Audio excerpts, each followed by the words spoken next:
தேர்தல் ஆணையமே மருத்துவர் அன்புமணிக்கு துணை போகாது.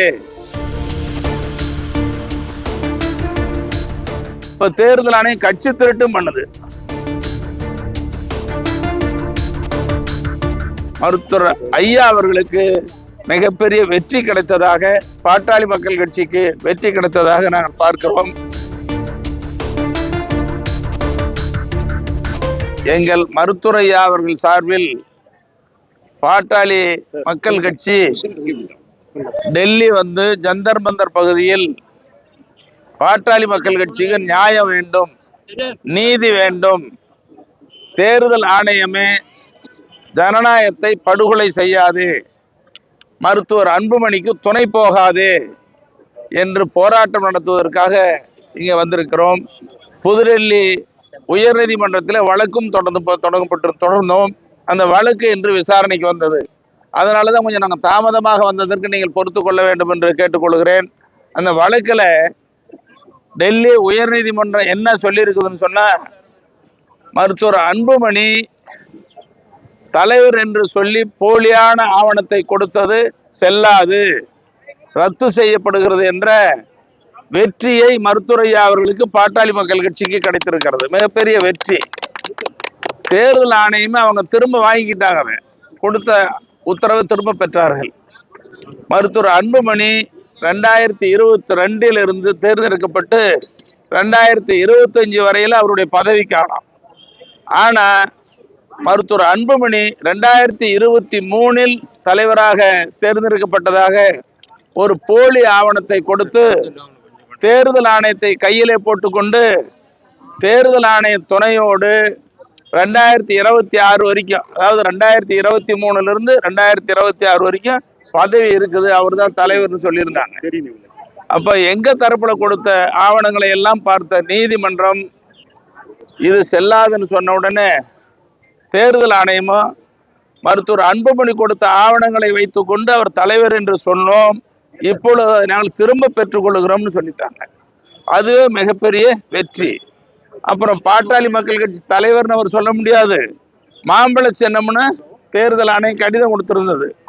பீகார், தமிழ்நாடு, புதுச்சேரிக்கு மாம்பழ சின்னம் மருத்துவர் அன்புமணிக்குன்னு கொடுத்திருந்தது. அதுவும் இல்லை, முடக்கி வைக்கப்பட்டது. யார் தலைவர் என்பதை நீங்கள் சிவில் நீதிமன்றத்தில் முறையீடு செய்யுங்கள், சிவில் நீதிமன்றத்துக்கு போங்கன்னு நீதிமன்றம் சொல்லிடுச்சு. அதனால மருத்துவர் ஐயா அவர்களுக்கு மிகப்பெரிய வெற்றி கிடைத்ததாக, பாட்டாளி மக்கள் கட்சிக்கு வெற்றி கிடைத்ததாக நாங்கள் பார்க்கிறோம். இங்க வந்த போராட்டத்திலையும் எங்களுக்கு மிகப்பெரிய வெற்றி. இதுல தேர்தல் ஆணையத்தை நாங்கள் அன்போடு கேட்டுக்கொள்வது, தேர்தல் ஆணையமே இந்திய நாடு மிகப்பெரிய ஜனநாயக நாடு. இந்த ஜனநாயக நாட்டின் தேர்தல் தான் ஜனநாயகத்தை நிர்ணயிக்கிறது. அப்படி தேர்தலை நடத்தக்கூடிய தேர்தல் ஆணையம் ஒருதலை பட்சமா நடக்கக்கூடாது. இங்க ஓட்டு திருட்டுன்னு சொன்னாங்க, இப்ப தேர்தல் ஆணையம் கட்சி திருட்டும் பண்ணுது. மருத்துவர் ஐயா கிட்ட இருந்த கட்சியை திருடி மருத்துவர் அன்புமணிக்கு கொடுத்ததாக கடிதம் கொடுக்குறாங்க. இது எவ்வளவு பெரிய மோசடி! மருத்துவர் ஐயா 46 ஆண்டு காலம் உழைத்து வளர்த்த கட்சி, மருத்துவர் அன்புமணி அவர்களையும் மற்றவர்களை எல்லாம் மத்திய அமைச்சராக்கிய கட்சி, நாடாளுமன்ற உறுப்பினர்கள், சட்டமன்ற உறுப்பினர், உள்ளாட்சி பிற ஏராளமான பதவிகளை மருத்துவர் ஐயா உருவாக்கி கொடுத்தாரு. தமிழ்நாட்டில் 46 வருஷம் பாடுபடுறாரு. 96,000 கிராமங்களுக்கு மேடு பள்ளங்கள் காடு மலைகள்லாம் நடந்து போய், அப்பெல்லாம் சாலை வசதி இல்லை, மின்சார வசதி இல்லை, வயல் வரப்புல நடந்து போனாரு, ராந்தல வச்சுக்கிட்டு கிராம கூட்டங்களில் பேசுறாரு. இப்படி எல்லாம் கட்சியை வளர்த்தவர். அவருக்கு உரிமை இல்லைன்னு சொன்னா எவ்வளவு வேதனையா இருக்கும். அந்த வேதனை இப்பொழுது நிரூபிக்கப்பட்டிருக்கிறது. ஒன்று, தேர்தல் ஆணையத்தை நாங்கள் அன்போடு கேட்டுக்கொள்வதெல்லாம் பாட்டாளி மக்கள் கட்சிக்கு இழைத்த அநீதியை இந்திய நாட்டில் எந்த கட்சிக்கும் இழைக்கக்கூடாது. தேர்தல் ஆணையம் நடுநிலையோடு செயல்பட வேண்டும், ஒருதலை பட்சமாக செயல்படக்கூடாது என்று இந்த போராட்டத்தின் வாயிலாக அன்போடு கேட்டுக்கொள்கிறோம். இந்த போராட்டத்தின் வாயிலாக தேர்தல் ஆணையம் கொடுத்த கடிதத்திற்கு கண்டனம் தெரிவிப்பதற்காக இங்கு வந்திருக்கிறோம். We condemn the election commission.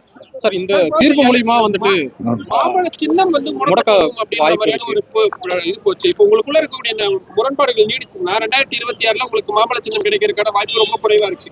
இது எப்படி பாக்குறீங்க? எலெக்ஷன் மருத்துவர் அன்புமணி பாட்டாளி மக்கள் கட்சியினுடைய தலைவர் இல்லைன்னு சொல்லிடுச்சு. அப்ப அவர் தலைவருக்கு மாம்பழ சின்னம்னு கடிதம் வாங்கியிருந்தாரு. இப்ப மாம்பழ சின்னம் கிடையாது. மாம்பழ சின்னம் வேணும்னா கட்சி தலைவர் சின்னம் வேணும்னு சொன்னா சிவில் நீதிமன்றத்துல பாத்துக்காங்கன்னு சொல்லியாச்சு. இப்ப நீதிமன்றத்துக்கு நாங்க போக போறோம். நாங்க போக போறோம். எங்களுக்கு ஃபேவரா தான் ஆர்டர் வந்துருக்குது. மருத்துவரையா தான் தலைவர். மாம்பழ சின்னம் எங்களுக்கு தான். நாங்க சொல்லணும்ல. செய்திகளை உடனுக்குடனும் துல்லியமாகவும் தெரிந்து கொள்ள சப்ஸ்கிரைப் பண்ணுங்க.